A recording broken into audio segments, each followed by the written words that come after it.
So the question is, write accounts of the lives of the Prophet's two grandsons, Al-Hassan and Al-Husayn.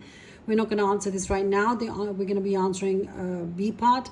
Explain why they each died in the way they did. Now, how did they die? Hassan. Remember, Hassan stepped down from Khilafat because he was made the Khalifa, but due to Muawiyah's opposition, he stepped down from Khilafat.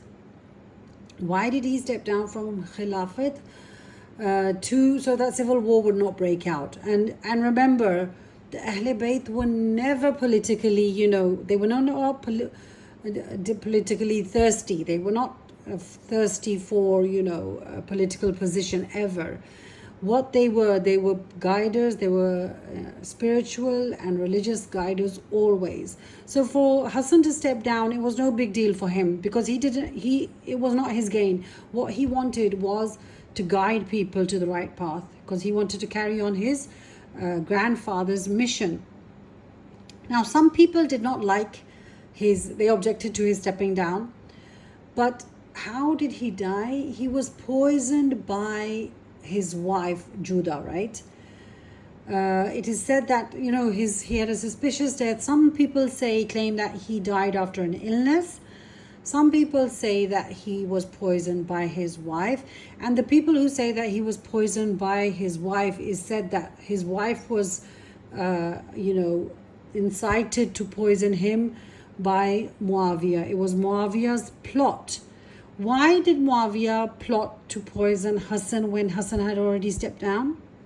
The reason why, because he was from the Ahl Bayt, they were very influential. The Ahl Bayt, people were inspired by these people. People, because, they were spiritual guiders. People he was scared, Muawiyah was scared that Hassan's influence would be so vast that maybe it would be a risk for my, Khilafat and my status. So that's why it is said that Muawiyah was the one who plotted and incited Judah to poison Hassan. And plus, Muawiyah, as you know, the Hashemite and the Umayyad rivalry or the competition, Muawiyah wanted Umayyad supremacy to prevail. He had that, tribal supremacy, what's it called, big-headedness basically. And what else? He was threatened by Ahl Bayt's influence. That was the main threat. And if you go through the 12 Imams, you will see that each and every time, even through the Umayyad dynasty and even through the Abbasid dynasty, what do you see? That they're always threatened by the influence, by the natural influence of the Ahl Bayt. And so many Imams are imprisoned and, tortured and, sometimes killed just so that their influence would. But then did they ever manage to, get rid of their influence? They'd never manage to get rid of the influence of the Ahl Bayt. And it will last up till Qiyamah, inshallah. Okay, then if we talk about Hussein refused Bayt to Yazid, and that was a definite refusal because he was the grandson of the Prophet sallallahu alaihi wasallam. And Yazid, it was the beginning of monarchy basically. Muawiyah nominated Yazid as the next heir to the throne. Basically, it was kingship. It entered into kingship. So it was natural for Hussein to refuse the Bayt. Why? Because Yazid was corrupt. He was not even a practicing Muslim. He was a womanizer. He used to drink. He had illegal practices. He used to Could you imagine how bad he was that when he was told that your dad is about to die, so your dad is remembering you, come back. He was out hunting. He refused to even come back. He didn't come back. And then when his father did finally die, that was the time that he came back from hunting. So you can see the person who doesn't even care for his father, who is he going to care for? Would he care for anything else? So, and then the Prophet's grandson, he was the identity of Islam. Hussein was the identity of Islam. How could the identity of Islam bow down or, take bet or pay allegiance to somebody who is corrupt, who was anti-Islam?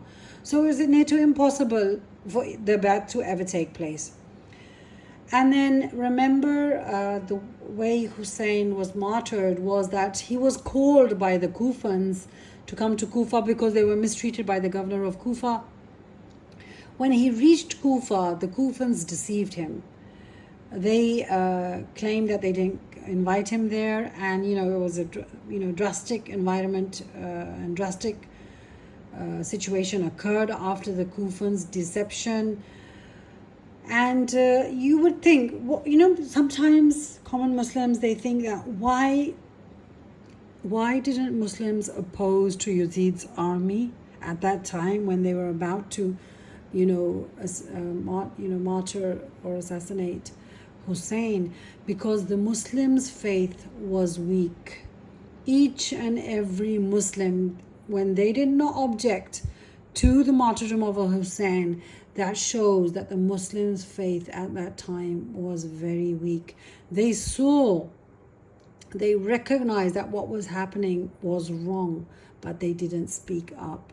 Remember, there's a hadith even in our syllabus, Islamiyat syllabus, that if you see something wrong, try and stop it with your hand. If you can't stop it with your hand, then try and stop it with your tongue. In other words, say something about it.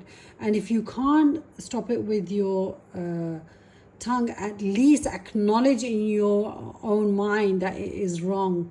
And then it is also mentioned, but that is the weakest of faith.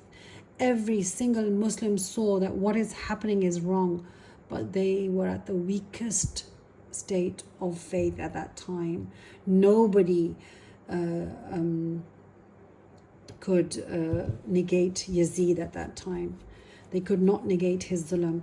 And then the martyrdom of Hussein, it was a precedent set for what? That never ever bow down to something un-Islamic. Don't bow down to evil. Give up your life, but never bow down to batil. Never bow down to anything that is, is forcing you against Islam. So I hope that answers the question.